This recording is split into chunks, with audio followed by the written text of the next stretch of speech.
They threw Coca-Cola on the waitress for fun, laughing as she stood there dripping and humiliated. Just another nobody they could disrespect without consequences. What they didn't know, her husband was a mafia boss. And he'd just found out what they did to his wife. Sofia Martinez had been on her feet for 6 hours straight. The Riverside Grand Hotel's crystal ballroom sparkled under 1,000 lights as Manhattan's wealthiest clinked champagne glasses and laughed too loud. Sofia moved between tables like a ghost, refilling drinks, clearing plates, invisible to the people whose net worth could buy her apartment building 10 times over. She didn't mind being invisible. In fact, she preferred it. More champagne, table 7, her manager hissed, snapping his fingers. Sofia nodded, balancing a silver tray as she weaved through designer gowns and tailored suits. Table 7 was the worst. 5 men in their late 20s, drunk since cocktail hour, celebrating something they called the Marlowe expansion. Their laughter had an edge to it, the kind that came from people who'd never been told no. Finally, one of them drawled as Sofia approached.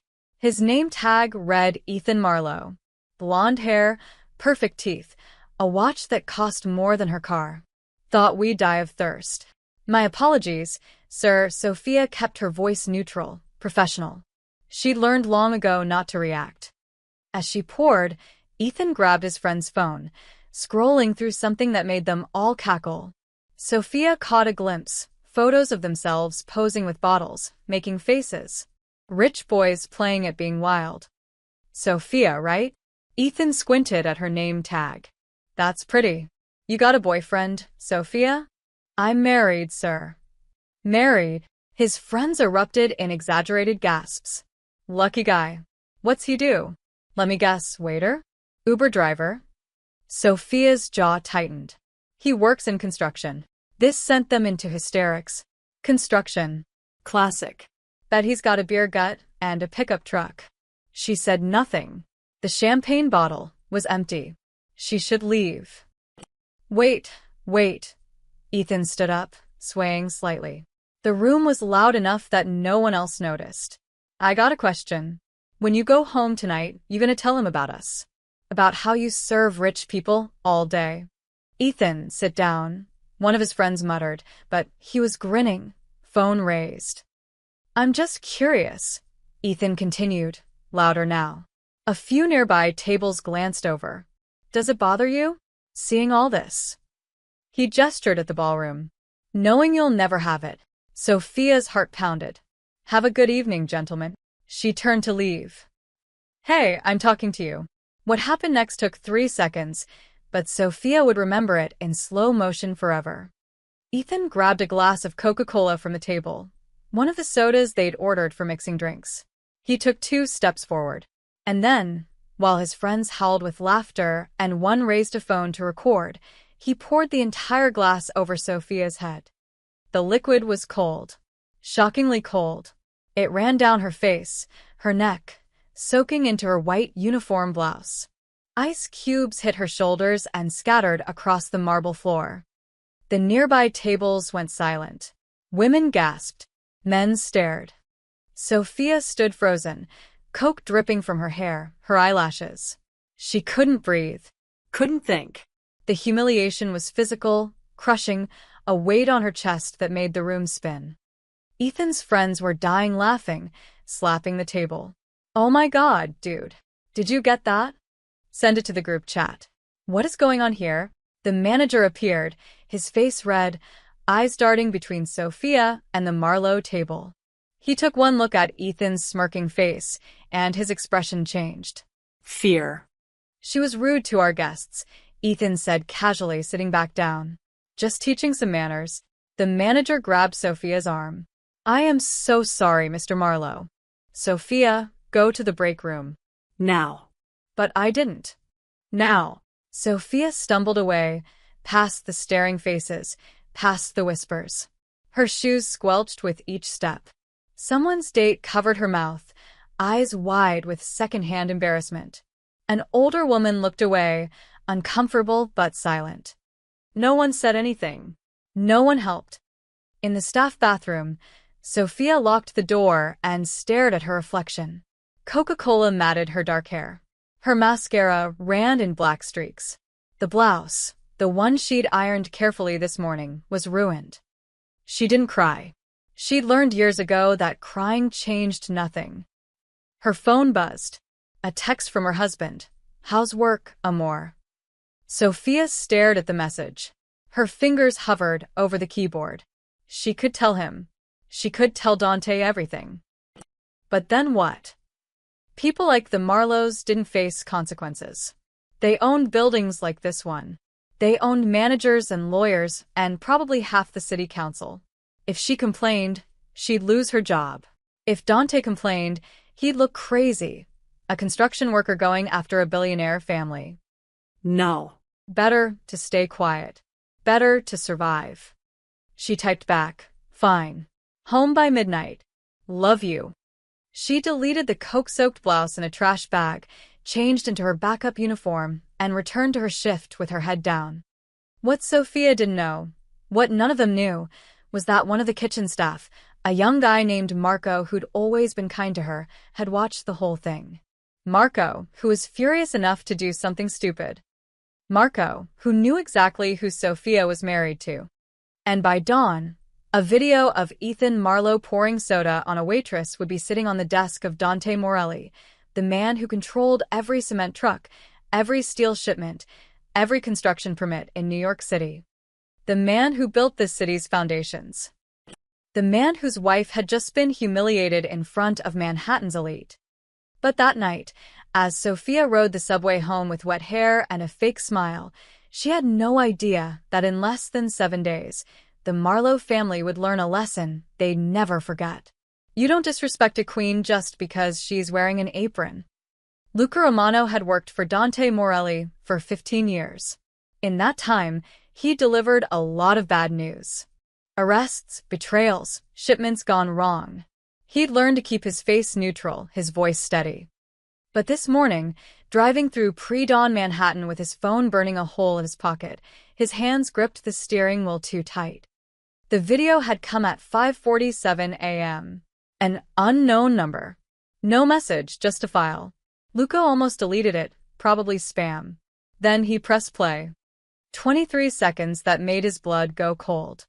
By 6:15, he was pulling up to Dante's brownstone in Brooklyn, the one that didn't appear on any property records. The one with flowers in the window boxes and a basketball hoop in the driveway.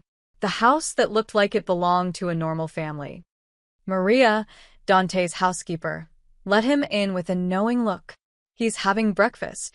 Dante sat at the kitchen table in a white t-shirt and reading glasses, newspapers spread before him, an espresso cooling beside his hand. At 45, he still had the build of the construction worker he'd once been, broad shoulders, calloused hands. His hair was graying at the temples. He looked like any other working-class guy starting his day. He glanced up. Luca. 6 in the morning. This better be important. Luca set his phone on the table. You need to see this. Dante frowned but picked up the phone. Luca watched his boss's face as the video played.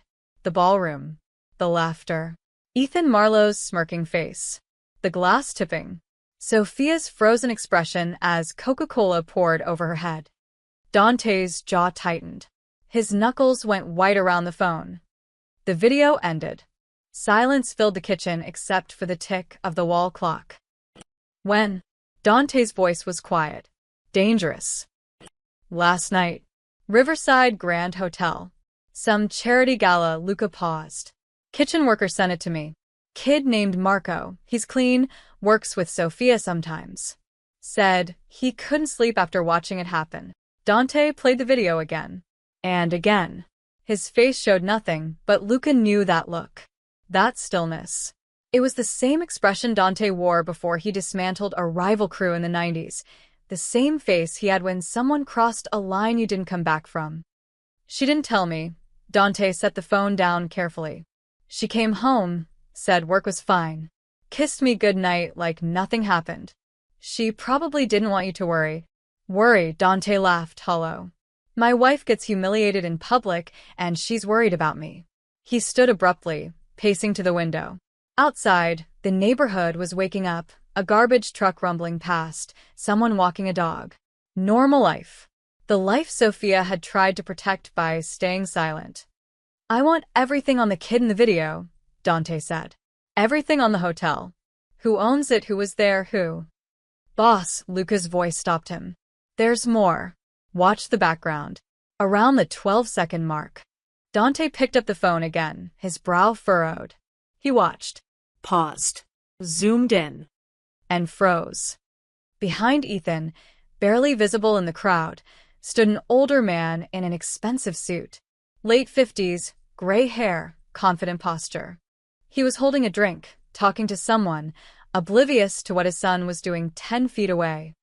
That's Richard Marlowe, Luca said quietly. Dante's face went pale. No. Yeah. Richard Marlowe. My Richard Marlowe? Same guy. Dante sat down heavily. For the first time since Luca had known him, his boss looked genuinely shaken. Richard Marlowe, the legitimate businessman Dante had been working with for 3 years through carefully constructed shell companies. The real estate developer who needed Dante's cement suppliers and union connections, but could never know who Dante really was. Their arrangement had been perfect, profitable, quiet, deniable. 3 shared construction projects worth $40 million. Contracts that looked clean on paper, but funneled cash through backdoor channels. Richard got buildings built on time and under budget. Dante got his money laundered through legitimate development deals. They'd met face-to-face only twice, always in neutral locations, always carefully. Richard thought Dante was just a well-connected contractor. Dante had intended to keep it that way. That's his son. Dante's voice was barely a whisper. Ethan Marlowe, 27, heir to the family business. Princeton education. Zero work ethic. Luca pulled up a photo on his own phone. Party boy. DUIs covered up. Harassment complaints settled quietly. Daddy's golden child. Dante stared at the frozen frame of Richard in the background. He was there. He saw it happen. Looks like it. And he did nothing. Luca said nothing. There was nothing to say. Dante stood again, his movements sharp now, controlled rage replacing shock. He walked to the coffee maker, poured a cup he didn't drink, set it down. Thinking. Calculating. Call everyone, he said finally. Meeting tonight. I want intel on every Marlowe project, every contract, every permit, every dollar they owe. I want to know where they bank, where they're vulnerable, who they're afraid of. Boss, if we move on them, the business arrangement is over. Dante's voice cut like steel. You don't get to humiliate my wife and then expect me to help build your empire. Luca nodded. What about Sophia? Does she know about Any of this? She knows I work construction. She knows I do well. She doesn't know the rest. Dante's expression softened for just a moment. She thinks I'm a union foreman who got lucky. I want to keep it that way. That might be hard if. Dante's phone buzzed. Then Luca's. Then both phones lit up with news alerts. Marlowe Group issues statement after viral incident. Luca grabbed his phone, scrolling. Oh, you've got to be kidding me. The press release was already everywhere, pushed to major outlets at 7 a.m. sharp. Marlowe Group regrets the unfortunate incident at last night's charity gala. While we support all service industry workers, preliminary investigations suggest the employee in question behaved unprofessionally toward guests prior to the incident. We take workplace conduct seriously and trust the Riverside Grand Hotel will address this matter appropriately. The Marlowe family remains committed to. The rest was corporate nonsense. Dante read it twice. His face had gone cold again, that dangerous stillness returning. They're blaming her, he said softly. They're covering their asses, Luca corrected. Trying to control the narrative before it spreads. Before it spreads, Dante set his phone down with deliberate care. They think this goes away with a press release. They think I'll read this and let it go because of our business. They think I need them more than they need me. He looked up at Luca, and for the first time that morning, he smiled. It wasn't a nice smile. Call the meeting for tonight. And Luca? Find out everything about their current construction projects. I want to know which ones can't finish without us. All of them, boss. They all need us.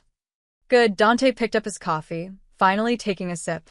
Then let's see how they build an empire when the foundation crumbles. Outside, the sun rose over Brooklyn, painting the brownstone gold. Inside, a war had just been declared. The Marlowes just didn't know it yet. The meeting room was in a warehouse in Red Hook that officially stored restaurant equipment. Unofficially, it was where Dante held court when decisions needed to be made away from listening devices and prying eyes. By 8 p.m., 7 men sat around a metal table under fluorescent lights. These were Dante's captains, the men who ran his operations across the city.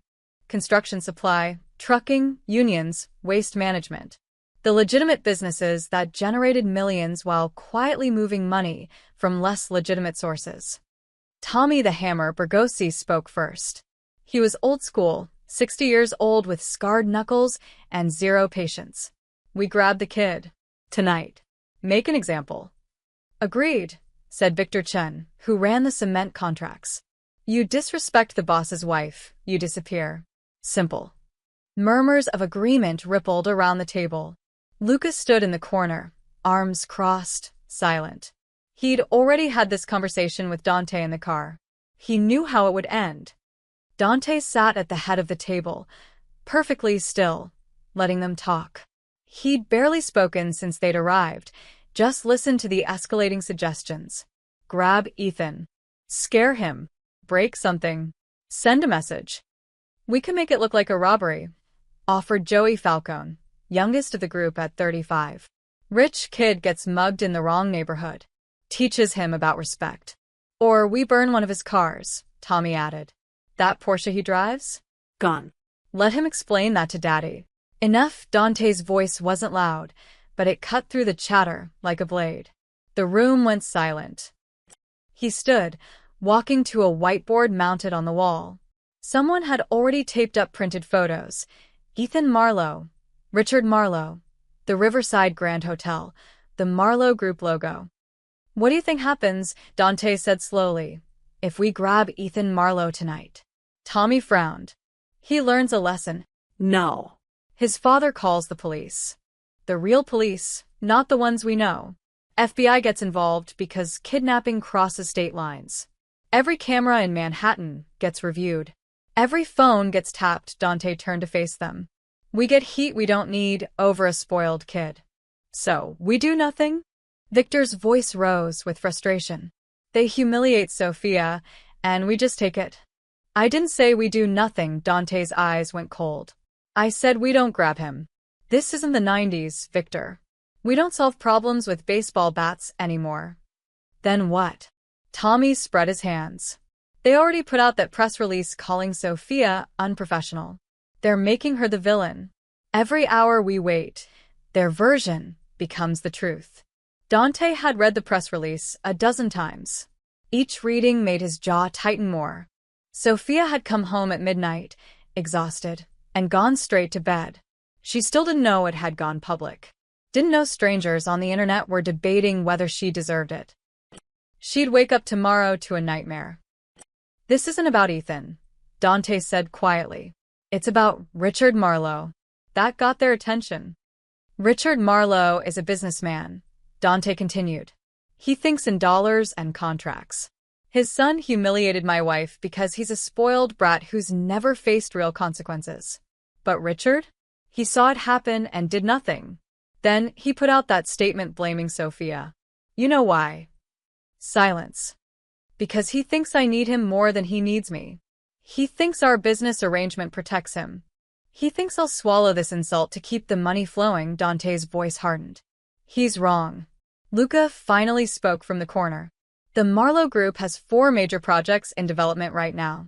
Combined value, $1.2 billion. He clicked a remote.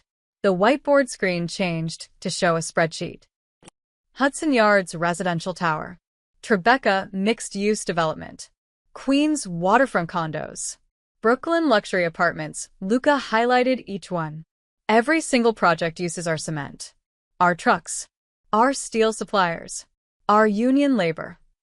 Understanding dawned on faces around the table. They're also waiting on permits, Luca continued. The Brooklyn project needs environmental clearance. The Queens development needs zoning variances. Both are tied up in city council committees where we have friends. And their financing? Dante asked. Two primary lenders, Chase and Goldman. Both have short-term construction loans that need to be refinanced in the next 90 days if projects run over schedule, Luca smiled grimly. Which they will, if anything goes wrong. Tommy leaned back in his chair, finally getting it. You want to choke their business. I want to dismantle it brick by brick, Dante corrected. Richard Marlowe humiliated my wife in public. I'm going to humiliate his empire. How long? Victor asked. 1 week. Maybe less. Dante pulled out a marker, writing on the whiteboard. Contracts. Permits. Financing. Reputation. These are his pressure points. We squeeze each one systematically. No violence. No obvious connections. Just a series of very unfortunate problems that Richard can't solve. And the kid? Joey asked. Ethan? Ethan is a symptom. His father is the disease. Dante capped the marker. But don't worry. When this is over, Ethan Marlowe will wish we'd just grabbed him. What's coming is worse than broken bones. He turned back to face his crew. Here's how this works. For the next 24 hours, nobody touches the Marlowes. No threatening calls, no vandalism, nothing. I want everyone focused on intelligence gathering. Victor, I need every detail on their construction timeline. Tommy, talk to your union contacts. Which projects have labor issues we can amplify? Joey, find out who their investors are and what makes them nervous. What about their finances? Victor asked. Luca and I will handle that. Dante checked his watch. We meet again tomorrow night, same time. Come prepared with options, not opinions. We're not street thugs anymore, gentlemen. We're businessmen. And we're about to teach the Marlowe family what happens when you forget who actually runs the city. The men stood energized now, understanding the plan. This wasn't about revenge. It was about power. As they filed out, Tommy paused at the door. Boss? What about Sophia? When do we tell her what we're doing? Dante's expression softened for just a moment. We don't. She's been through enough. When this is over, all she'll know is that the Marlowes apologized. The rest stays between us. Tommy nodded and left. Alone with Luca, Dante pulled out his phone. A text from Sophia. Can't sleep. Keep thinking about work. I'm sorry I didn't tell you what happened. So she'd seen the news. His heart ached. He typed back. Nothing to be sorry for. I love you. We'll talk in the morning. Luca watched him. She's going to figure it out eventually. Maybe. Dante pocketed his phone. But by then, it'll be over. Come on. We have debt contracts to review. They turned off the lights and locked the warehouse. Outside, Brooklyn slept, oblivious. In Manhattan, Richard Marlowe probably slept too, confident his press release had contained the damage. He had no idea that his empire's foundation was already cracking. The countdown had begun. Day 3 began in a coffee shop in Midtown. Victor Chin sat across from a city planning clerk named Dennis Wu, an old college friend who owed him favors. They talked about basketball, families, the rising cost of rent. Casual. Normal. By the way, Victor said, sliding an envelope across the table. My daughter's school fundraiser. Hoping you can contribute. Dennis peeked inside. $5,000 in cash. His eyes widened, but he didn't hesitate. He'd taken Victor's money before. Of course. Happy to help. Appreciate it. Victor pulled out his phone, pretending to check messages. Random question. You still working on that Marlowe project in Brooklyn? The waterfront development? The Atlantic Yards expansion? Yeah, still sitting on my desk. Dennis sipped his coffee. Environmental impact review. Could take months. Could it take longer? Dennis met his eyes. Understanding passed between them. Could take 6 months. Maybe more if new concerns get raised. That would be unfortunate for them. Very unfortunate. Dennis pocketed the envelope. I'll make sure it gets the thorough review it deserves. Victor nodded and left. One pressure point activated. Across town, Tommy Bergosi stood in a construction trailer at the Hudson Yards tower site. The project superintendent, Mike Harrigan, was a union guy, one of theirs. We got a problem, Tommy. Mike spread blueprints across a folding table. Marlowe's behind schedule. They're pushing us to work faster, cut corners. How behind? 6 weeks. They need to pour foundation for the north wing by Friday, or they miss their deadline with the bank. Mike tapped the plans. But here's the thing, the cement order they placed? It's coming from Jersey, not your suppliers. Tommy's jaw tightened. They went around us. Tried to. Wanted to save money. Avoid union rates, Mike shrugged. But that Jersey company? They're having truck problems this week. Mechanical issues. Weird how that happens. Tommy smiled. Very weird. And our trucks could deliver. But the order would need to be placed through proper channels. At proper rates. And even then, Mike checked his watch. Might take a few extra days to schedule. Shame, Tommy clapped him on the shoulder. Keep me posted on their desperation level. As he left the trailer, Tommy called Dante. Hudson Yards is bleeding time. They're about to miss a critical pour. Good. Let them sweat.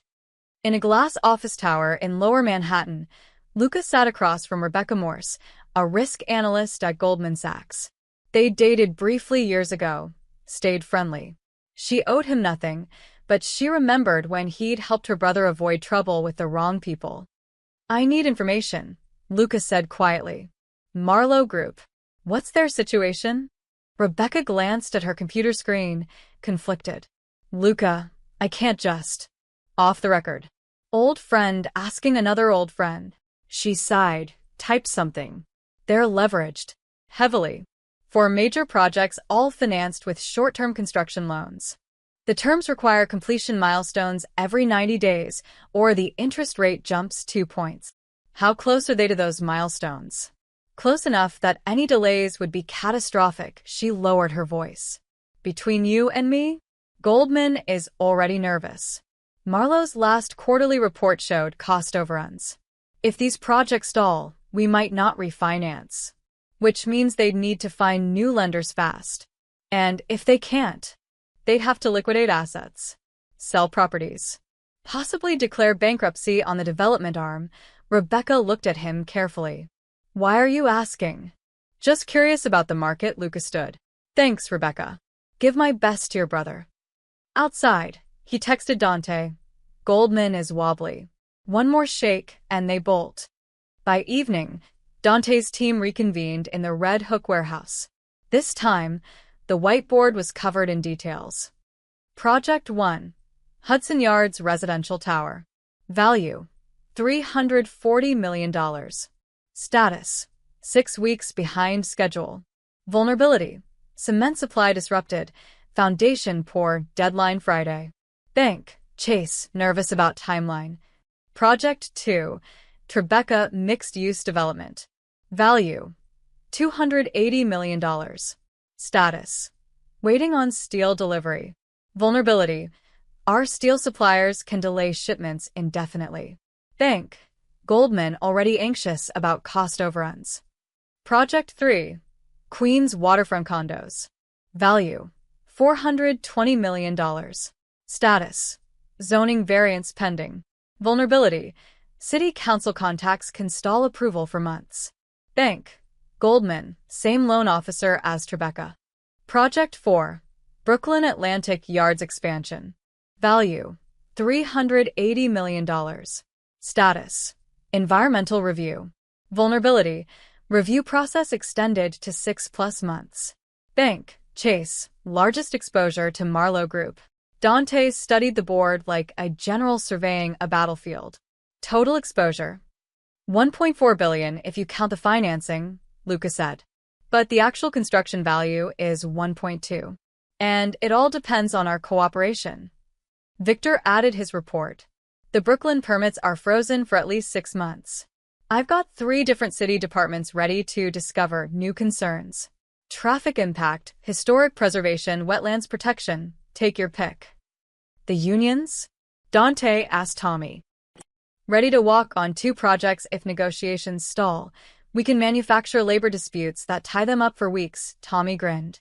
All perfectly legal. Just workers demanding fair treatment. Joey spoke up.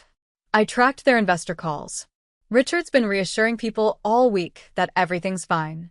But 3 small investors already pulled out of the Queen's project. They're spooked by the negative press from the Sophia incident. Good, Dante circled the 2 bank names on the board. Chase and Goldman. 2 lenders, for vulnerable projects. Luca, can we buy their debt? Working on it. I've got 3 shell companies ready to purchase distressed construction loans. If the banks get nervous enough, they'll sell at a discount just to reduce exposure. Dante did the math in his head. If they controlled the debt, they controlled oxygen.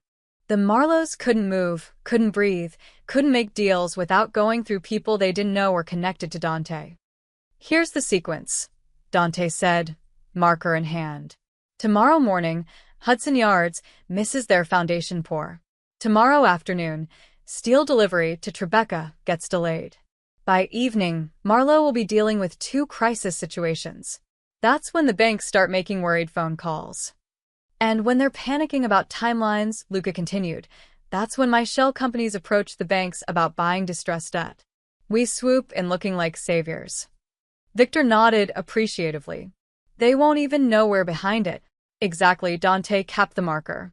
Richard Marlowe thinks this is about a spoiled kid pouring soda. He doesn't understand he's already losing a war he doesn't know he's fighting. Tommy leaned forward. When does he realize? When it's too late, Dante checked his phone. A news alert.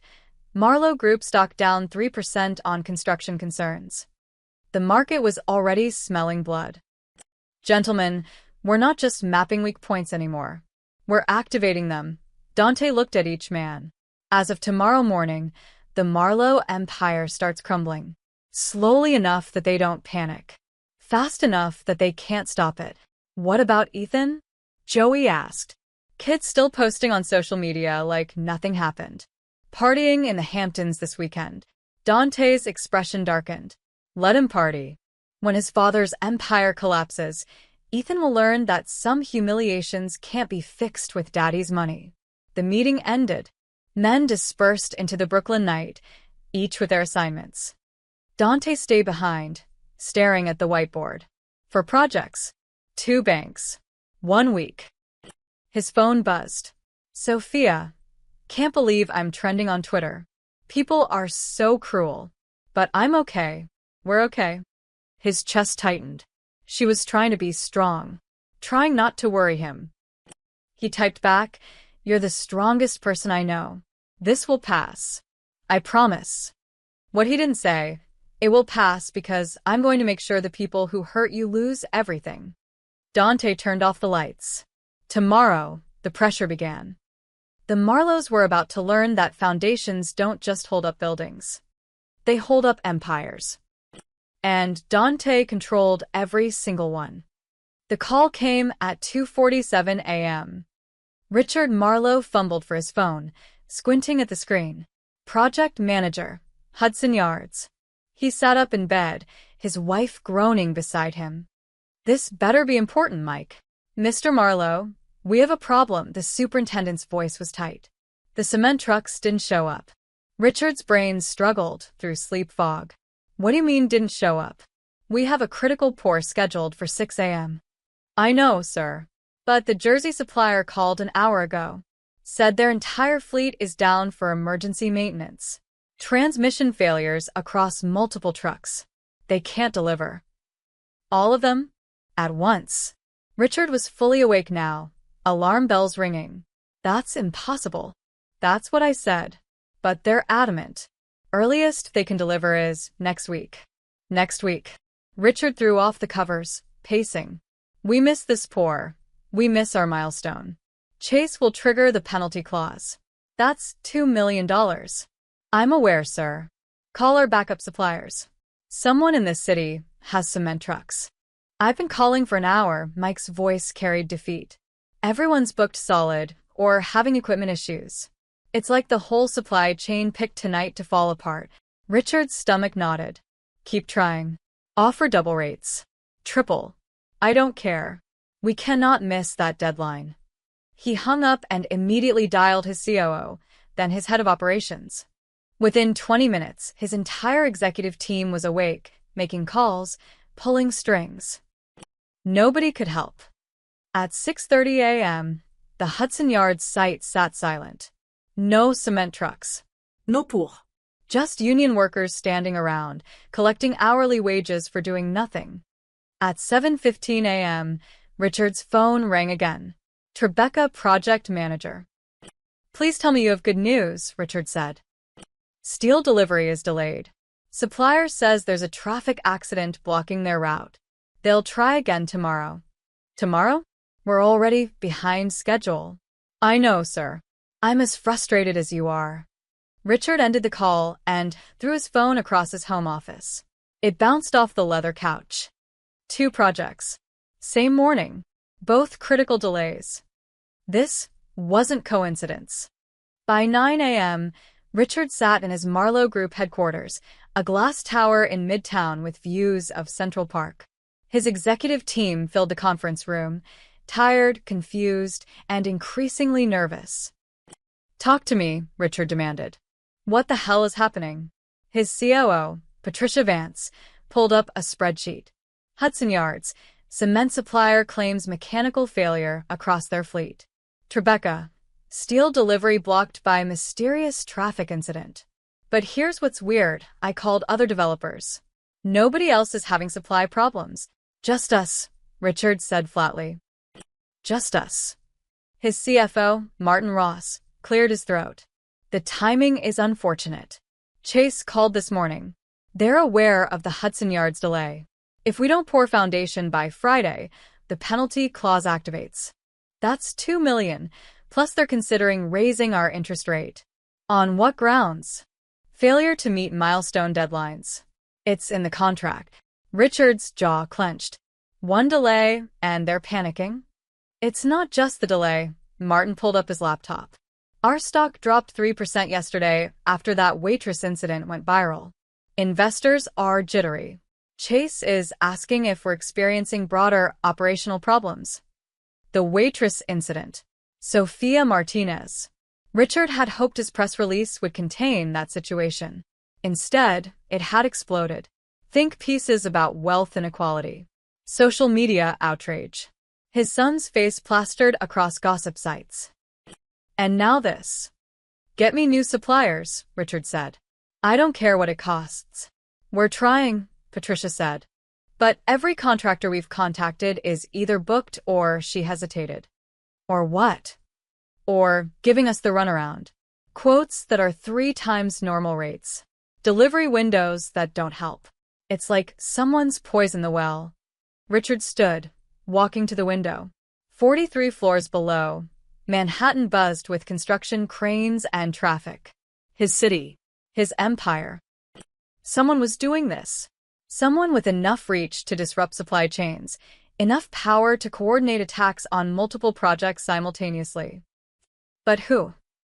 At noon, Ethan Marlowe sat in a Hamptons Beach club, mimosa in hand, laughing with friends. Dude, you're trending again, his buddy Chase said, scrolling through his phone. People are still talking about the Waitress thing. Ethan rolled his eyes. It was a joke. People need to chill. Your dad's press release didn't help. Made it worse, actually. Dad knows what he's doing. Ethan waved a hand dismissively. By next week, nobody will remember her name. His phone buzzed. Dad calling. Again. Ethan declined the call. He'd already listened to one lecture this morning about family reputation and being more careful. He didn't need another. Everything cool? Chase asked. Fine. Just Dad stressing about work stuff. Ethan signaled for another mimosa. Nothing I need to worry about. What Ethan didn't know, what his father was frantically trying to tell him, was that Marlowe Group stock had dropped another 2% by lunch. That 2 major investors were requesting emergency calls. That rumors were starting to circulate about operational instability. The empire wasn't just stressed. It was showing cracks. By 4 p.m., Richard had made 17 calls. Every supplier gave him the same story: backed up equipment issues, scheduling conflicts. Some apologized profusely. Others were oddly curt. He sat alone in his office, staring at project timelines that were quickly becoming fantasies. His assistant knocked. "Mr. Marlowe? Goldman Sachs on line 3. They're asking about the Tribeca and Queens projects." Goldman, his other major lender. Richard picked up. "James, good to hear from you." Richard James Rothman's voice was professional but cool. "I wanted to touch base about your projects. We're hearing some concerning reports about delays. Minor setbacks. We're addressing them.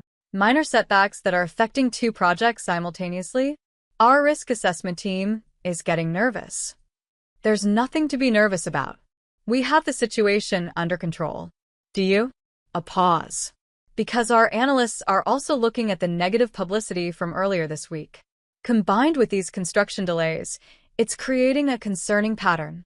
Richard's hand tightened on the phone. "James, we've worked together for 10 years. When have I ever failed to deliver? There's a first time for everything. Look, I'm not making threats. I'm giving you a friendly heads up. If these delays continue, if more problems emerge, Goldman will need to reassess our position. We have shareholders to answer to." "I understand. I hope you do. Fix this, Richard. Quickly." The line went dead. Richard sat in silence, his reflection staring back from the dark computer screen. 2 banks circling. 2 projects stalled. Investors panicking. Stock dropping. 48 hours ago, everything had been fine. Now it felt like the ground was shifting beneath him. He thought about Sofia Martinez, the waitress, the video that wouldn't die. Could this be connected? Some kind of retaliation? No. Impossible. She was nobody. A restaurant worker. What could she possibly do to hurt him? He shook off the paranoia. This was just bad luck. Terrible timing. It would pass.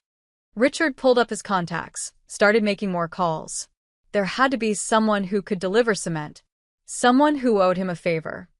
What he didn't realize, what he couldn't see, was that every call he made, every favor he tried to pull, every string he attempted to pull was connected to a web that all led back to one man. A man whose wife had been humiliated on camera while Richard stood by and did nothing. A man who was just getting started. In Brooklyn, Dante received updates throughout the day. Each one made him smile. Hudson Yards stalled. Tribeca stalled. Both banks circling. Stock down 5% total. He looked at Luca. Tomorrow, we tighten the noose. The war had begun.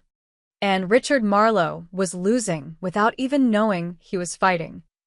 Day 4 started with a phone call Richard never expected. "Mr. Marlowe, this is Diane Chen from the Department of Environmental Protection." The voice was polite, bureaucratic, deadly. "I'm calling about your Queens waterfront project." Richard's stomach dropped. "Another problem." "What about it?" "We've received concerns regarding potential wetland disturbance. We'll need to conduct an additional environmental impact assessment before we can approve your zoning variance. We already passed environmental review months ago. New information has come to light. Possible habitat for protected bird species. We take these matters very seriously." "How long will this take?" "Hard to say. Could be 60 to 90 days. Maybe longer if we find issues." 90 days. The Queens project was supposed to break ground in 3 weeks. Goldman was already nervous about Tribeca. Now this. "This is ridiculous," Richard said, trying to keep his voice level. "Who raised these concerns?" "Anonymous tip to our office. But we're obligated to investigate all credible reports." Diane's tone suggested the conversation was over. "You'll receive official notification by end of business today." She hung up. Richard stared at his phone. Anonymous tip. Just like the cement trucks mysteriously failing. Just like the steel deliveries getting delayed. Just like everything else falling apart this week. This wasn't coincidence. Someone was orchestrating this. By 10 a.m., the rumors started. It began on Urban Development Watch, a niche blog that covered New York real estate. A post titled, Marlowe Group projects face multiple delays. What's really going on? The article was careful, avoiding direct accusations, but it asked uncomfortable questions. Sources close to several Marlowe Group construction sites report unusual delays this week. Cement suppliers, steel deliveries, and now permit issues. While each incident appears isolated, industry insiders are wondering if there's a deeper problem. Some point to the viral video of Ethan Marlowe's behavior at last week's charity gala as evidence of a company culture problem. Others suggest possible financial instability. By noon, the story had been picked up by 3 other real estate blogs. By 2 p.m., the New York Post real estate section ran a brief item: Marlowe Group faces construction headaches. By 4 p.m., Richard's investor line was ringing off the hook. Richard, what's going on? Marcus Chun, a Hong Kong investor with $30 million in the Tribeca project, didn't waste time with pleasantries. I'm reading about permit problems, supply chain issues. Should I be concerned? Absolutely not. Just some unfortunate timing. Unfortunate timing? Marcus's voice sharpened. I put serious money into this development based on your timeline. Now I'm hearing it could be delayed months. We're working through some temporary setbacks. The same week your son becomes a viral villain? The same week your stock drops 5%? Forgive me for seeing a pattern. Richard's jaw clenched. Marcus, I've never missed a deadline with you. Have I? There's always a first time. I want to call tomorrow with concrete answers. Not promises. Answers. The line went dead. 3 more calls followed. Different investors, same anxiety. Everyone wanted reassurance Richard couldn't provide because he didn't understand what was happening. Patricia Vance knocked on Richard's office door at 5 p.m., her face grim. More bad news? Richard asked. City Council postponed the vote on the Brooklyn Atlantic Yards variance. Said they need more time to review community feedback. Community feedback? We addressed all their concerns months ago. Apparently new concerns have emerged. Traffic studies. Historic preservation questions. A council member is calling for a full public hearing. Patricia sat down heavily. Richard, something's wrong. This isn't normal bureaucratic delay. It's coordinated. Richard had been thinking the same thing all day. Who has this kind of reach? Who can disrupt supply chains, influence city permits, and plant stories in real estate blogs simultaneously? Someone with serious power. Someone with connections across multiple industries. Patricia paused. Someone we pissed off. Richard's mind raced through possibilities.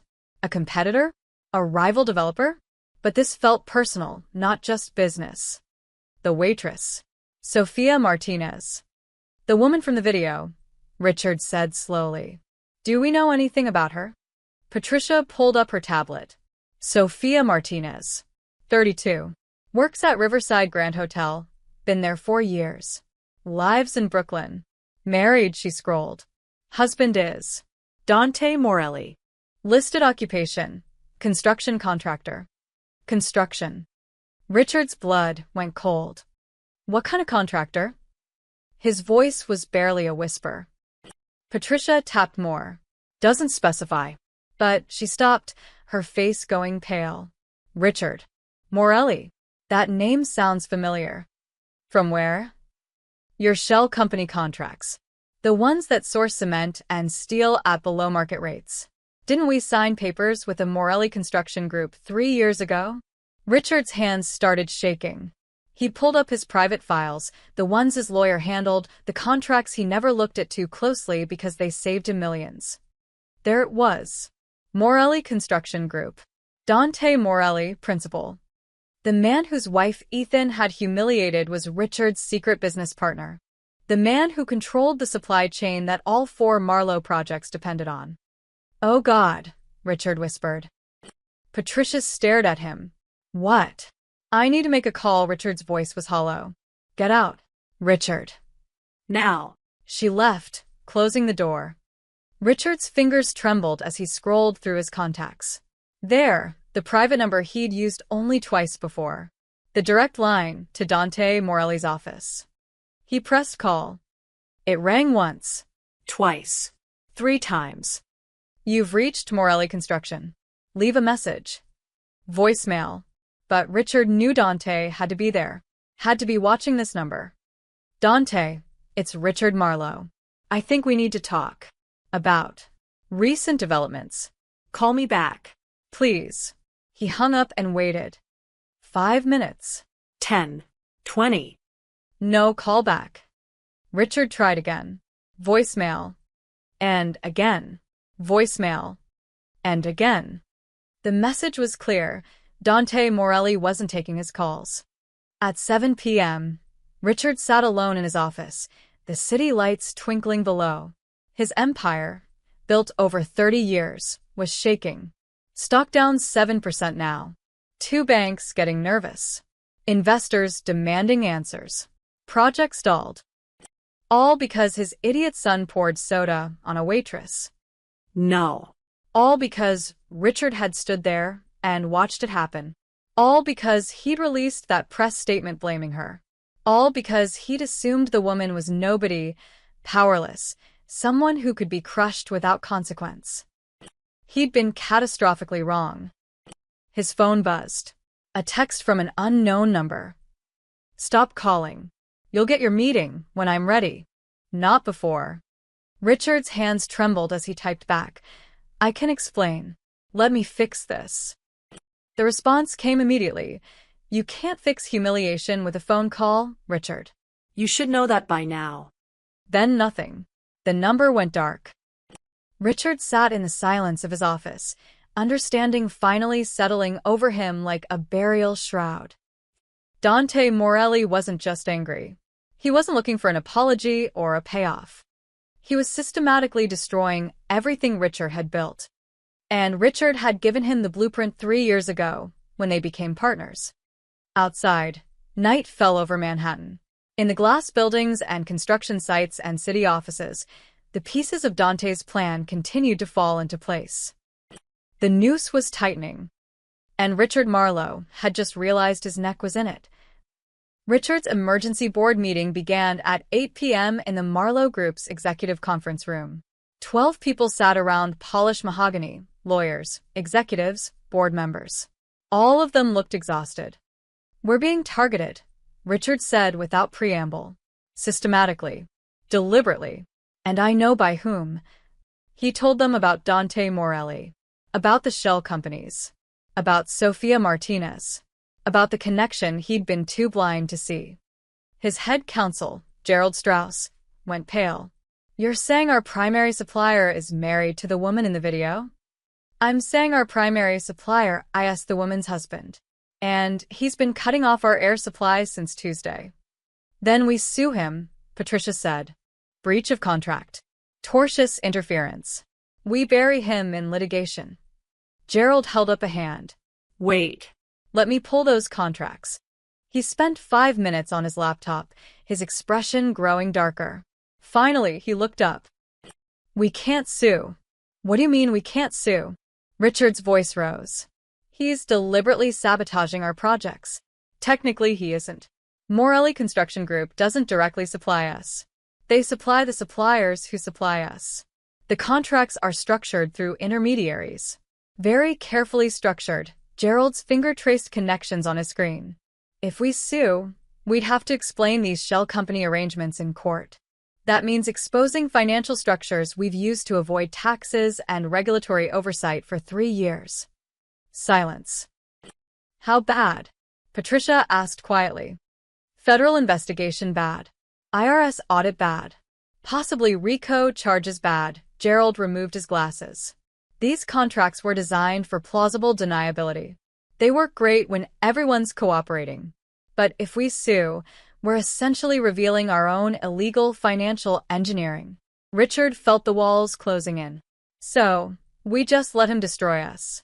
I'm saying litigation isn't an option. At least not against Morelli directly, Gerald thought for a moment. What about City Hall?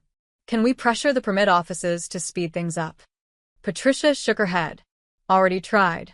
Called in every favor. Everyone's suddenly unable to help. Either they're genuinely backlogged or someone's gotten to them first. Someone named Morelli, Richard muttered. Martin, the CFO, cleared his throat. There's another problem. Goldman called again this afternoon. They're conducting a routine review of our loan portfolio. Translation: they're looking for reasons to call our loans early or trigger penalty clauses. Can they do that? If we miss contracted milestones, yes. Hudson Yards missed its foundation deadline. Tribeca is 3 weeks behind. If the Queen's project gets delayed 60 days because of this environmental review, we'll miss that deadline too. Martin pulled up a spreadsheet. 3 missed milestones triggers a review clause. We need to refinance immediately or face default. How much are we talking about? $420 million. Due in 30 days if they invoke the clause. The number hung in the air like a bomb. We don't have that kind of liquidity, Patricia said. I know. Richard stood, pacing to the window. $420 million. They could maybe scrape together half by selling non-core assets. But the other half? We could bring in new investors, someone suggested. With our stock down 7% and construction delays making headlines? Martin shook his head. No major investor will touch us right now. Not at terms we could accept. Then we go back to Morelli, Richard said. Make him an offer. Money. Ownership stake. Whatever he wants. He's not answering your calls, Patricia pointed out. Then I'll go to him. To his office. His home. Wherever he is, I'll find him and what? Gerald interrupted. Apologize? Beg? He's not doing this for money, Richard. He's doing this because your son humiliated his wife and you backed Ethan instead of making it right. Richard turned on him. What was I supposed to do? Throw my own son under the bus? Yes. Patricia's voice cracked through the room. That's exactly what you should have done. Issue a real apology. Fire Ethan from his position. Make it clear that behavior was unacceptable. Instead, you blamed the victim and assumed no one would care about a waitress. I didn't know who she was married to. That shouldn't have mattered. Patricia stood, furious. Even if she'd been married to nobody, what Ethan did was wrong.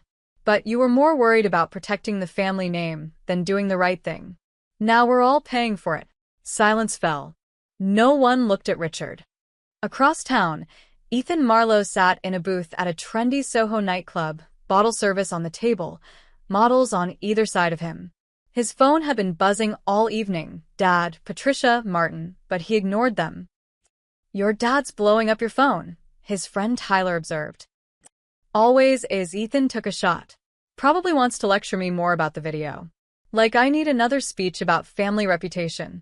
Dude, have you seen the news? Your company's stock is tanking. Stock goes up, stock goes down. Ethan waved dismissively. Dad always figures it out. That's what he does.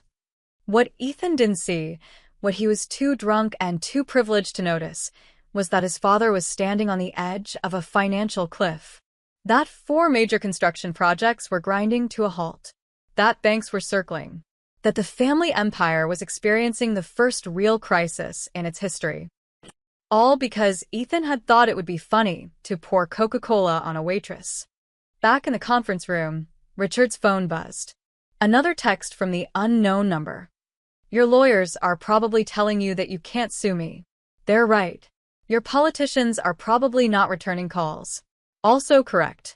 You built your empire on my foundation, Richard. I can remove it brick by brick. The question is, how much do you want to lose before you're ready to talk? Richard stared at the message, his reflection ghostly in the phone screen. Gerald leaned over. Is that him? Richard nodded. What does he want? He wants me to suffer. To understand what it feels like to be powerless. Richard's voice was hollow. He wants me to beg. Then maybe you should, Patricia said quietly. Before there's nothing left to save. Richard looked around the table at the tired faces, the fear in their eyes. These people had families, mortgages, careers tied to Marlowe Group. If the company collapsed, they all went down. He thought about Ethan, drunk in some club, oblivious. He thought about Sofia Martinez, the woman he'd dismissed as nobody. He thought about the press release he'd authorized, the one that blamed her for being unprofessional. Patricia was right. He'd made the wrong choice at every turn. And now the bill was coming due. Set up a meeting, Richard said finally. With Morelli. Whatever it takes. Tell him I'm ready to talk. He's not answering. Then send a message through his office. Tell him Richard paused, the words bitter on his tongue. Tell him Richard Marlowe is ready to apologize. Properly this time. Gerald nodded and left to make the call. Richard sat down heavily, suddenly feeling every one of his 58 years. In 4 days, his empire had gone from thriving to life support. And the man holding the plug was someone he'd never even considered a threat. His phone buzzed one more time. Tomorrow. 10 Uhr morgens. Come alone. Address to follow. Richard closed his eyes. The war was over. Now came the surrender. Day 5. 6:47 Uhr morgens. Lucas sat in a diner in Queens across from 3 men in suits. They looked like what they were, investment bankers eager to offload risk before anyone asked questions. Let me get this straight, said Michael Chun from Chase. You want to buy Marlowe Group's construction debt? Now? When everyone knows they're having problems? That's exactly when we buy, Lucas said calmly. My clients specialize in distressed assets. We see opportunity where others see risk. Your clients being? Sentinel Capital Partners. Private equity. Very quiet, very well-funded, Lucas slid paperwork across the table. All legitimate, all traceable to a Cayman Islands shell company that existed only on paper. We're prepared to purchase the Hudson Yards and Tribeca debt at 90 cents on the dollar. Today. Michael and his Goldman counterpart, Lisa Park, exchanged glances. The debt was worth $180 million total. At 90 cents, they'd take a small loss but eliminate exposure to a potentially catastrophic situation. Why so eager? Lisa asked suspiciously. Because in 3 months, when Marlowe stabilizes, that debt will be worth full value again. We're patient. We're also confident they'll recover, Lucas smiled. But we need an answer by noon. After that, the offer expires. It was a lie. Dante didn't think Marlowe would recover. But these bankers didn't need to know that. Michael checked his phone, probably messaging his boss. We'll need to review. No time for review. Noon deadline. Take it or keep riding the Marlowe sinking ship, Lucas stood. My number's on the card. Call me when you decide. He left them staring at the paperwork. By 9:30 a.m., Luca had met with 2 more groups. Same pitch. Same tight deadline. Same barely concealed desperation from the bankers. By 10:15 a.m., his phone started ringing. Chase agreed first. 90 cents on the dollar for the Hudson Yards debt. $85 million changing hands by wire transfer before lunch. Goldman followed at 10:47. The Tribeca and partial Queens debt. Another $95 million. A smaller regional bank holding Brooklyn project financing called at 11:20. They were so eager to dump their exposure they accepted 85 cents on the dollar. $48 million. By noon, Dante's network of shell companies controlled $228 million in Marlowe Group debt, roughly 35% of their total outstanding construction financing. Luca called Dante from his car. It's done. We own them. Good. Now we wait. Richard's phone rang at 1:15 p.m. His banker at Chase, Robert Crawford, sounded uncomfortable. Richard, I wanted to give you a heads up about something. What now? Richard's voice was flat. He'd barely slept. We sold your Hudson Yards debt this morning to a private equity firm called Sentinel Capital Partners. Richard sat up straight. You what? It's standard practice. Banks regularly sell construction debt to manage portfolio risk. I wanted you to know because technically your primary lender has changed. Who are these people? Sentinel Capital? They're a private firm. Offshore registration. They specialize in distressed assets. We're not distressed. Richard, Robert's pause said everything. Your stock is down 9%. 3 projects are stalled. The press is asking questions. From our perspective, selling that debt was prudent risk management. How much of our debt did you sell? Just the Hudson Yards project. $85 million. Richard's hands went cold. Who else is selling? I can't speak for other banks. Robert. Who else? You should probably call Goldman. Richard hung up and immediately dialed Lisa Park at Goldman Sachs. We were going to call you, Lisa said, defensive. Market conditions made it necessary. How much? The Tribeca debt and part of the Queen's financing. $95 million total. Richard, this doesn't change anything operationally. You still make the same payments, same terms. To whom? To this Sentinel Capital? And a few other entities. Look, this is completely normal. Banks sell debt all the time. Not all, at once they don't. Not when a developer is in the middle of multiple projects. Richard was shouting now. You're bailing on me. We're managing risk. There's a difference. I've been with Goldman for 10 years. And we hope for 10 more. But recent developments made this necessary. I'm sorry, Richard. She didn't sound sorry. She sounded relieved. Your new lenders will contact you about payment processing. The line went dead. Richard sat in his office, his hands shaking. In one morning, 2 major banks had sold his debt to mysterious entities. That never happened. Unless someone was buying it. Someone who wanted leverage. His phone buzzed. Martin, his CFO, calling. Tell me you heard, Richard said. I heard. It's worse than you think. Regional Trust Bank also sold our Brooklyn debt. That's 3 banks, Richard. $228 million in debt changing hands in one morning. To who? Different entities. Sentinel Capital Partners. Hudson Investment Group. Riverside Holdings. All private equity, all offshore. I'm trying to research them now, but... Martin's voice cracked. Richard, I can't find anything. No track records, no public filings, no history. It's like they didn't exist until this week. Richard's blood turned to ice. They're shell companies. That's my guess. All controlled by the same person. Probably. Morelli. Richard said the name like a curse. Almost certainly. Richard stood, walked to his window. Below, construction cranes dotted the skyline, his projects, his legacy. Except they weren't really his anymore. Not if Dante Morelli controlled the debt. What can he do with that debt? Richard asked quietly. Anything he wants. He can call it early if we miss milestones. He can demand immediate payment. He can force us into bankruptcy and pick up our assets in liquidation. Martin paused. Richard, in 48 hours, he went from supplier to creditor. He doesn't just control our supply chain. He controls our financing. We can't move without his permission. The full scope of Dante's strategy hit Richard like a physical blow. This wasn't just about revenge.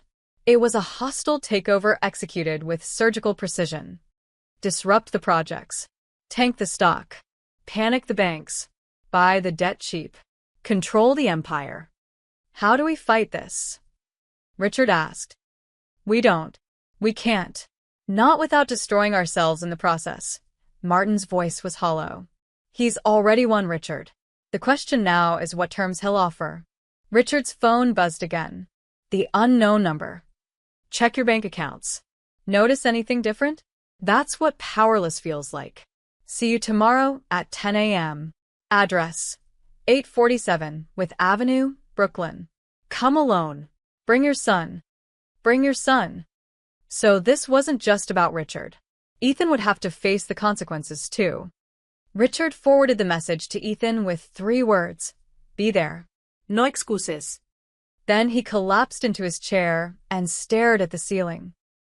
In 4 days, Dante Morelli had done what Richard thought impossible. He'd taken $1 billion empire and reduced it to a puppet whose strings he now controlled. All because of a glass of Coca-Cola. All because Richard had forgotten a fundamental truth. In New York City, the men who build the foundations hold all the power. And Richard had just learned exactly how much. Tomorrow would be the reckoning. Tonight was just waiting for the axe to fall. The emergency board meeting reconvened at 8 p.m. This time, Ethan Marlowe sat at the table. He'd shown up angry, summoned from a dinner reservation by his father's text that read, "Conference room. Now. Your future depends on it." Now, Sitting between executives who wouldn't meet his eyes, Ethan's anger was giving way to confusion.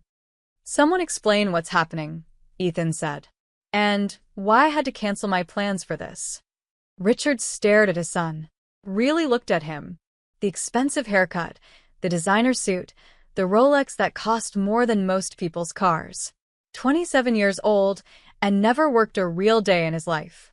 Never faced a real consequence. That was about to change. "Tell him," Richard said to Martin. "Tell him what his little prank cost us." Martin pulled up spreadsheets on the conference room screen. "In the last 4 days, Marlowe Group stock has dropped 11%. We've lost approximately $180 million in market capitalization. 3 major construction projects are stalled. 2 city permits are frozen.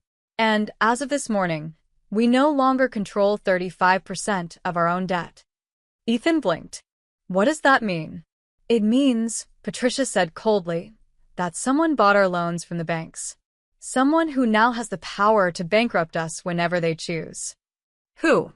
Dante Morelli. Richard's voice was ice. "The husband of the woman you poured Coca-Cola on for fun." The color drained from Ethan's face. "The waitress? Her name is Sofia Martinez," Patricia snapped. "And her husband controls the construction supply chain for the entire city. He's been systematically destroying our company since Tuesday. Because of you." "That's insane. Over some soda? Over humiliation." Richard slammed his hand on the table. "You humiliated his wife in front of hundreds of people while your friends recorded it. What did you think would happen?" "I thought," Ethan faltered. "I thought she was nobody."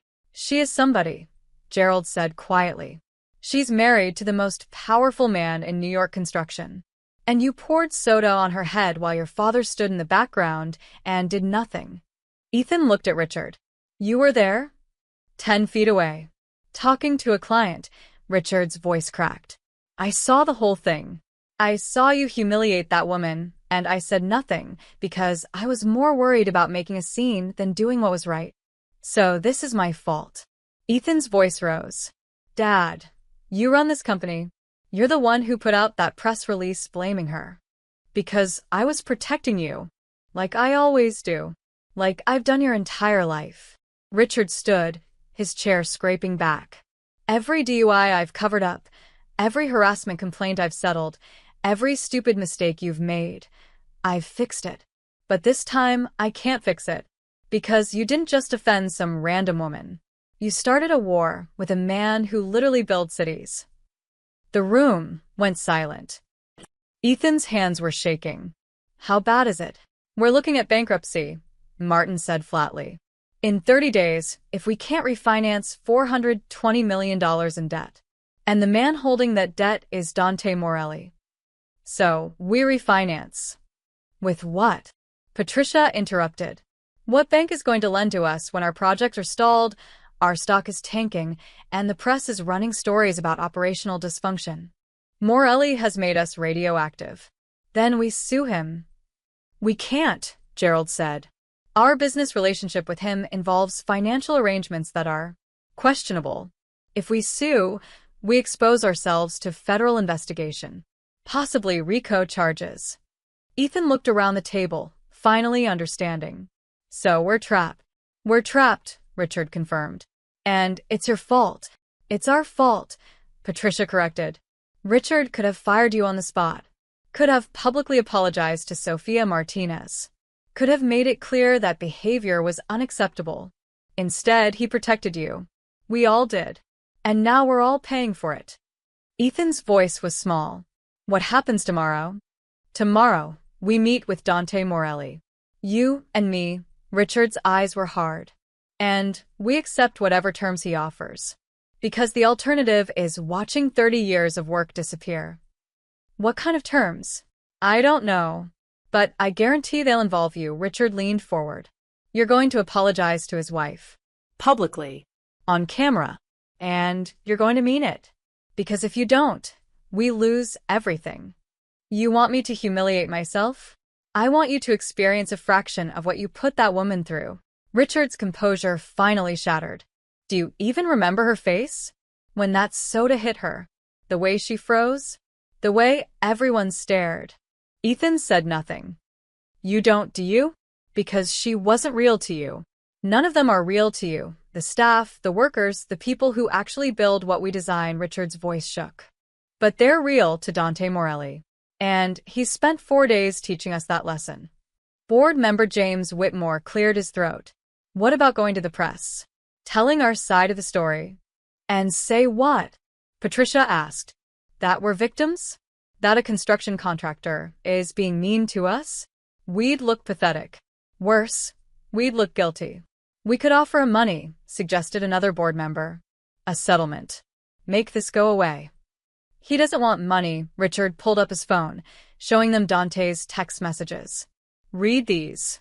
He's not negotiating. He's not compromising. He's making a point. The board members read in silence, their faces growing graver. He's going to destroy us, someone whispered. No, Richard looked at Ethan. He's going to make us destroy ourselves. Unless we give him what he wants.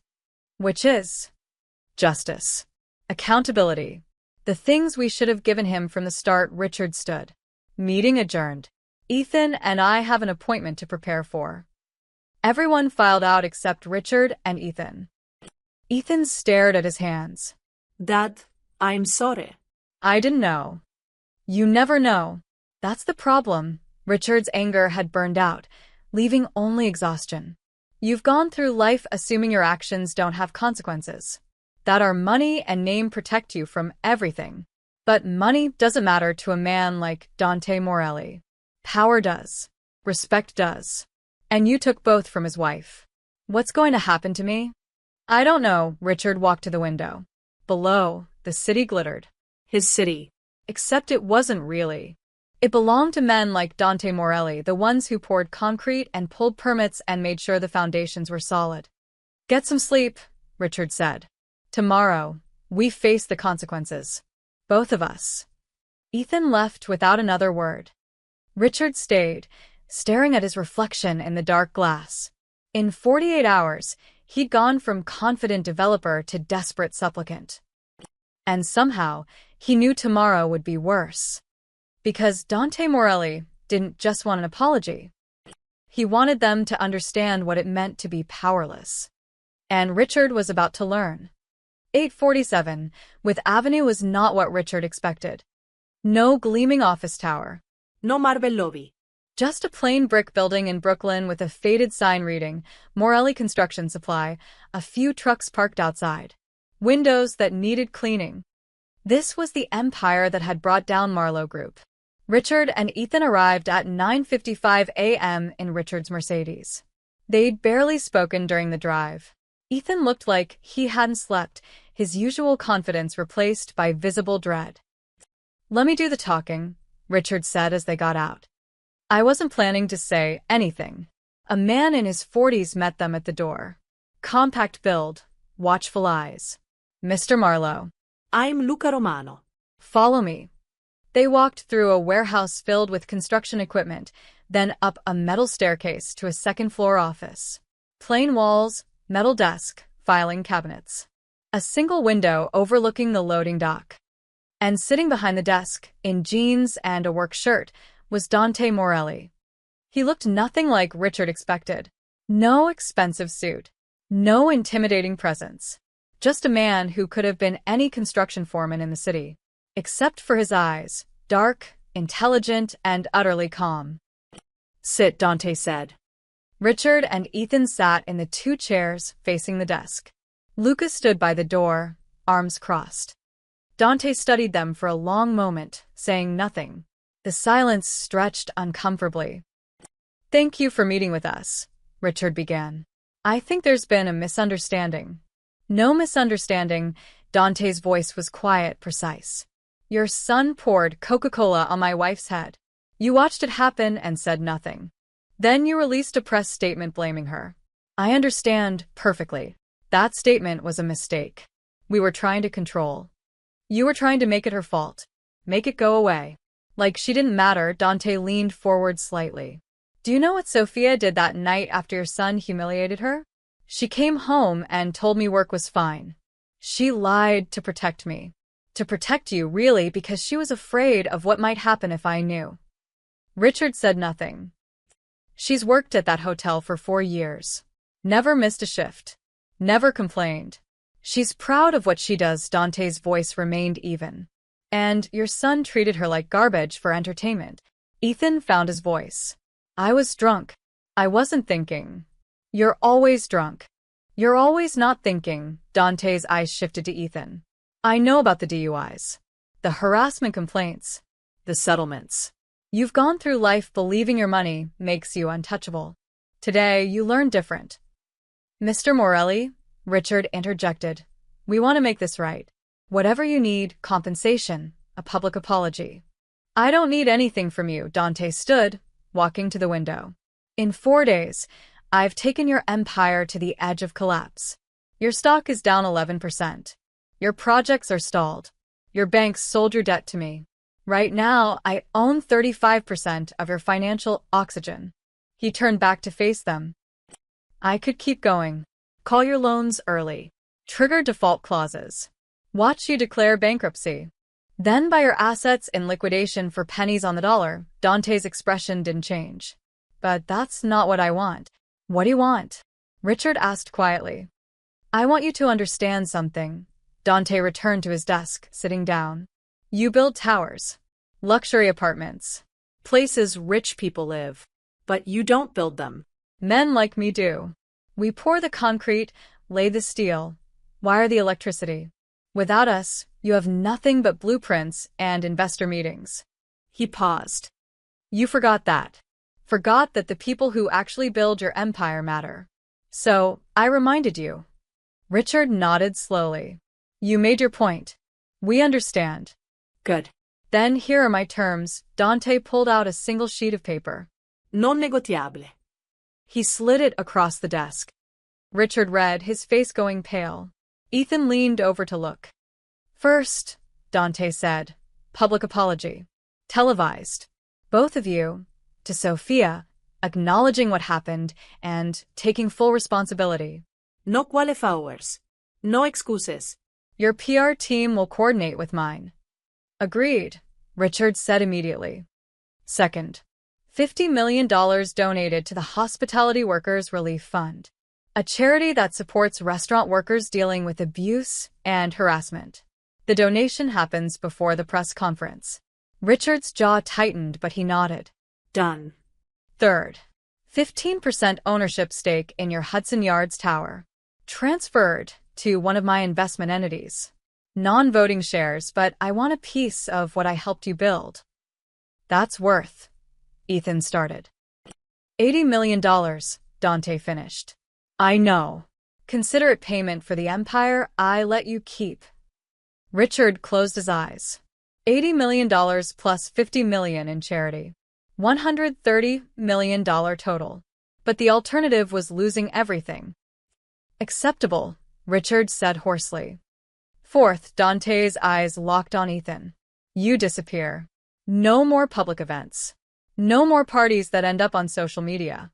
No more representing Marlowe Group at functions. You become invisible. For how long? Ethan asked. Until I say otherwise. Could be a year. Could be 5. You'll work in the company, but behind the scenes. No press. No spotlight. No more chances to embarrass your family. Ethan's face flushed red. You can't. I can. And I am. Dante's voice never rose. You wanted to humiliate someone for fun? Now you learn what real humiliation feels like. Being reduced to nothing. Being invisible. Ethan, Richard's voice was sharp. Agreed. Dad. Agree, or we lose everything. Ethan stared at the desk, his hands clenched into fists. Finally, barely audible. Fine. Dante pulled out 4 copies of a contract. These formalize everything. Sign them. Richard picked up a pen, his hand trembling slightly. He signed all 4 copies. Ethan followed, his signature angry and jagged. Dante signed last, then handed 2 copies back. The press conference is scheduled for tomorrow, noon. My office will send details. The donation needs to clear by tonight. It will, Richard promised. Dante stood. The meeting was over. One more thing, Dante said as they reached the door. Sophia doesn't know I did this. She doesn't know about our business relationship or what I'm capable of. She thinks I'm just a contractor who got lucky. I want to keep it that way. We won't say anything, Richard said. Good. Dante's expression softened slightly. She's a good person. Better than any of us in this room.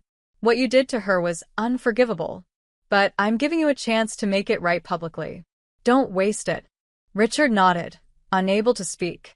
They left, walking through the warehouse, climbing into the Mercedes, driving away from the plain brick building where their empire had been saved at the cost of their pride. $130 million, Ethan said finally. For spilling a drink. No, Richard's voice was hollow. For forgetting that other people matter. That actions have consequences. That money doesn't protect you from everything. They drove back to Manhattan in silence. Behind them, in his office, Dante made a phone call. It's done, he told Luca. Press conference tomorrow. After that, we release the supply chains. Let their projects continue. The debt. We keep it. Insurance policy. They step out of line again, we crush them. Dante hung up and looked at Sophia's picture on his desk. Tomorrow, she'd see justice. Public, televised justice. And she'd never know the war he'd fought to get it. The Marlowe Group press conference was scheduled for noon at their Manhattan headquarters. By 11:30, the lobby was packed with reporters. This wasn't normal. Press conferences about corporate apologies didn't draw CNN, MSNBC, and every major newspaper in the city. But the Sophia Martinez story had touched a nerve. Wealth inequality, workplace abuse, viral justice. Everyone wanted to see how this ended. Sophia sat in her apartment in Brooklyn, watching the live stream on her laptop. Dante had called that morning. Watch the news at noon, he'd said. Trust me. She'd been confused but curious. Now, seeing the Marlowe Group logo on screen, her stomach knotted. The press room filled. Cameras clicked. Reporters murmured. Then Richard and Ethan Marlowe walked in. They looked nothing like the confident billionaires from the gala photos. Richard's face was drawn, gray. Ethan's usual smirk was gone, replaced by obvious discomfort. They took seats at a table with microphones, no PR team flanking them, no lawyers whispering advice. Just two men, alone, facing consequences. Richard cleared his throat. Thank you for coming. We called this press conference to address an incident that occurred last week at a charity gala. He paused, collecting himself. My son, Ethan, poured a beverage on a waitress named Sophia Martinez. He did this deliberately, while others laughed and recorded. I was present. I saw it happen. And I did nothing to stop it. The room was silent except for camera shutters. Following the incident, our company released a statement suggesting Ms. Martinez had behaved unprofessionally. That statement was false. Ms. Martinez did nothing wrong. She was simply doing her job when my son decided to humiliate her for entertainment. Richard's voice cracked slightly. What my son did was deplorable. What I did, standing by, then blaming the victim, was equally deplorable. We allowed our wealth and privilege to convince us that other people's dignity didn't matter. We were catastrophically wrong. He turned to the camera, looking directly into it. Ms. Martinez, I am profoundly sorry. You deserved respect, dignity, and basic human decency. Instead, you received cruelty and injustice. There is no excuse for what happened to you. None. Ethan shifted uncomfortably. Richard nodded at him. Ethan leaned toward his microphone. For a moment, Sophia thought he might refuse to speak. Then, quietly, I was drunk. But that's not an excuse. I humiliated you because I thought it was funny. Because I've gone through life treating people as entertainment. As things that don't matter. His voice was tight, fighting emotion. What I did to you is wrong. Completely wrong. And I'm sorry. I know that doesn't fix anything. But I'm sorry. A reporter raised her hand. Are you apologizing because you want to, or because your company is facing financial difficulties? Richard didn't hesitate. Both. Our company has suffered consequences for our behavior, as it should. Those consequences forced us to confront what we'd done. To see Ms. Martinez as a real person, not collateral damage in our privileged lives. What consequences specifically? Construction delays. Investor concerns. Stock decline. The market responded to our moral failure with economic consequences. That's appropriate. Another reporter. What about the financial arrangements? Some sources suggest you've lost significant assets. We're making a $50 million donation to the Hospitality Workers Relief Fund, which supports service industry workers facing abuse. Additionally, we're transferring ownership stakes in one of our properties to charity. Richard's jaw tightened. These aren't punishments. They're attempts at restitution. Mr. Ethan Marlowe, a reporter called. Will you continue in your role at Marlowe Group? Ethan looked at his father, then back. I'll be working behind the scenes. No public role. No representing the company. I need to learn that visibility is a privilege, not a right. The humiliation on his face was obvious. Real. The press conference continued for 20 minutes. Question after question. Richard and Ethan answered all of them, never deflecting, never making excuses. When it ended, they left without the usual confident stride. They looked smaller, diminished. Sophia sat frozen, tears running down her face. They'd apologized. Really apologized. On camera. In front of the world. Her phone exploded with messages. Friends, coworkers, strangers who'd followed the story. The video was already going viral, not the original humiliation but this. Two powerful men brought to their knees by accountability. Did you see? Her coworker Maria texted. They actually did it. Sophia couldn't respond. She just watched the replay, over and over, hardly believing it. In a coffee shop, Dante watched on his phone, Luca beside him. It's already got 2 million views, Luca said. Trending #1 on Twitter. The reactions were swift and brutal. This is what actual accountability looks like. Billionaires finally facing real consequences. Never thought I'd see it. That wasn't PR. That was a public execution. Within an hour, the narrative shifted. This wasn't just an apology, it was a symbol. Proof that even the wealthy and powerful could be held responsible. By 3 p.m., the effects rippled through Dante's network. Cement trucks are rolling to Hudson Yards, Victor reported. Just got the green light. Steel delivery confirmed for Tribeca, Tommy added. City permits are suddenly moving forward, Joey said with a smile. Environmental review expedited. Zoning variance approved. It's like magic. It wasn't magic. It was Dante giving a silent signal that the war was over. The Marlowes had paid their debt. Construction could resume. By evening, Marlowe Group stock had stabilized. Up 2% by closing bell. Investors, seeing the public accountability and signs that projects were moving again, stopped panicking. Banks that had been nervous relaxed. Goldman quietly indicated they wouldn't call any loans early. Chase sent Richard a message congratulating him on handling the situation appropriately. The empire was breathing again. But everyone knew the truth. Dante Morelli held the strings. One wrong move, one slip back into arrogance, and he could pull them again. At 8 p.m., Dante came home to his brownstone in Brooklyn. Sophia was in the kitchen making dinner, the TV on in the background still replaying clips of the press conference. She turned when he entered, her eyes red from crying. Did you see? She asked. I saw. He pulled her into a hug. I can't believe they actually apologized. I thought nothing would happen. That people like them never face consequences. Everyone faces consequences eventually, Dante said quietly. Sometimes it just takes longer. Sophia pulled back, studying his face. You seem unsurprised. I'm glad you got justice. That's all. She searched his eyes, some instinct telling her there was more to this story. But she didn't push. Thank you, she said finally, for being here, for supporting me through this. Always, Amor. Always. They ate dinner together, watching the news coverage.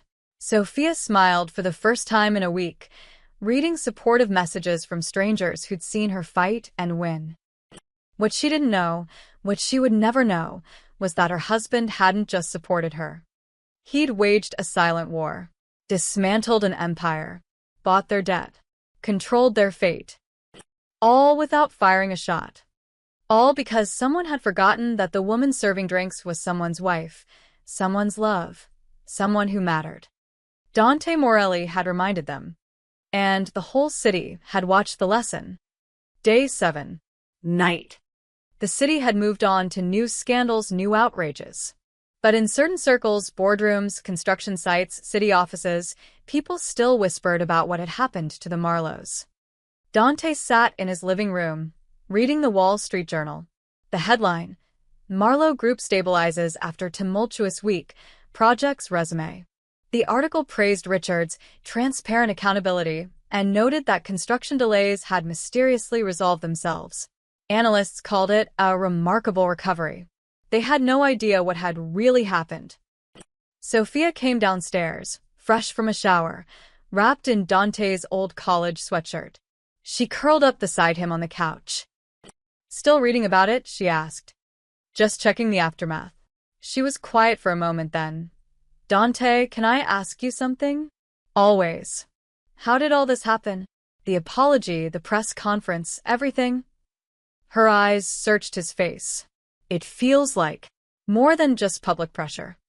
Dante set down the newspaper. He'd known this conversation would come eventually. Sophia was too smart not to wonder. "What do you think happened?" he asked carefully. "I think," she chose her words slowly, "I think the Marlowes had some very unfortunate problems this week. Construction problems. Financial problems. Problems that made them realize they needed to make things right. That's one way to see it. And I think," she continued, "that my husband, who works in construction, might know more about those problems than he's telling me." Dante met her eyes. "Would you want to know?" "Really?" Sophia considered this. The past week, watching powerful men brought low, seeing justice done, it had felt like a miracle, like the universe finally balancing itself. But miracles didn't just happen. Someone made them happen. "You didn't just offend me," she said quietly. "You took down an empire, didn't you?" Dante smiled faintly. No, amor. "I reminded them who builds their foundations. There's a difference. How much of it was you? Does it matter?" "I guess not." Sophia leaned her head on his shoulder. "I just want to know one thing. Are you safe? Did you do anything that could come back on us?" "Everything I did was legal. Complicated, but legal." Dante kissed the top of her head. "And it's over now. They learned their lesson. We move forward." Sophia nodded, accepting this. Some questions didn't need full answers. "I love you," she said. "Whatever you did or didn't do, thank you for having my back. Always." "That's not negotiable." They sat in comfortable silence, the TV playing low in the background. 3 weeks later, Ethan Marlowe's Instagram account went dark. No more nightclub photos. No more yacht parties. No more designer suits and champagne bottles. Friends texted. He didn't respond.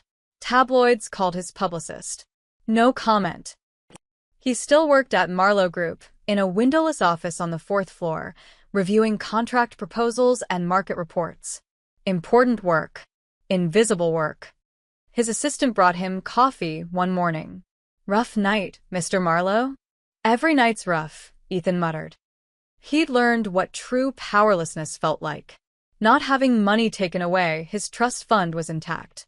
But having relevance taken away. Being nobody. Being invisible. Just like he'd made Sophia feel. The lesson was carved into his bones now. Richard Marlowe met with Dante once a month, always at the Brooklyn warehouse, always alone. They reviewed ongoing projects, discussed supply schedules, maintained their business relationship.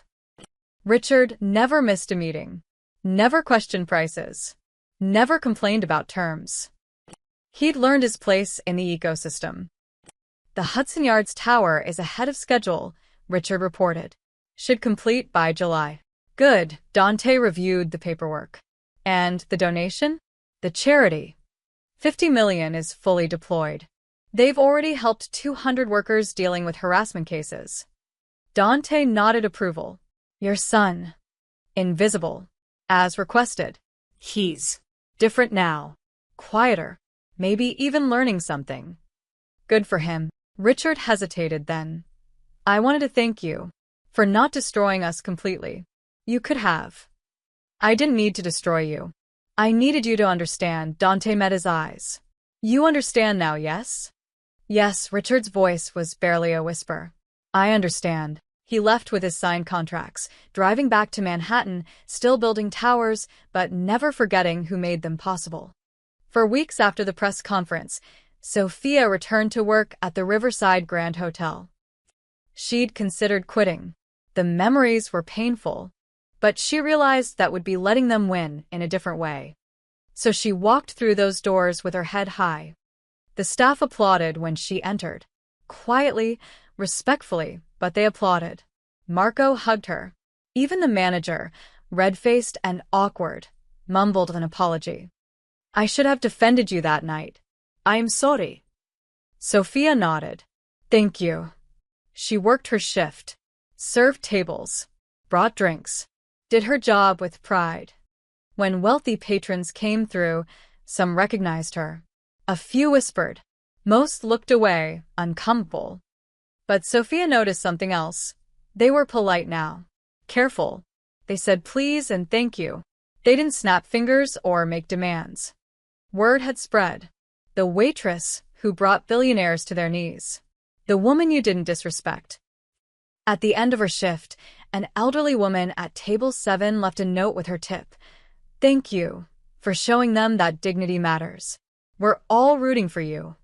Sophia folded the note carefully and put it in her pocket.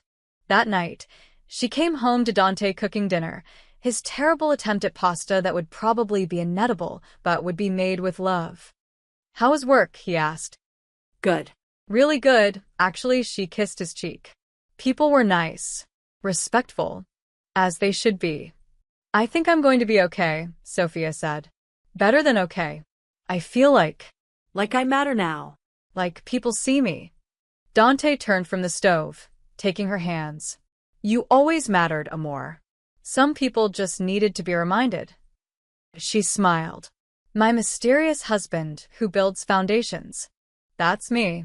They ate terrible pasta and laughed about their day and talked about ordinary things. Because that's what they were. Ordinary people. A contractor and a waitress. Building a life together in Brooklyn. The world would never know that Dante Morelli controlled the city's construction empire. That he'd brought down billionaires with a phone call and rebuilt them with a nod. That was fine. He didn't need recognition. He just needed Sophia to smile when she came home, to walk with her head high, to know she was protected, valued, loved. Everything else was just concrete and steel. Foundations holding up a city that would never know his name. And that's exactly how Dante wanted it.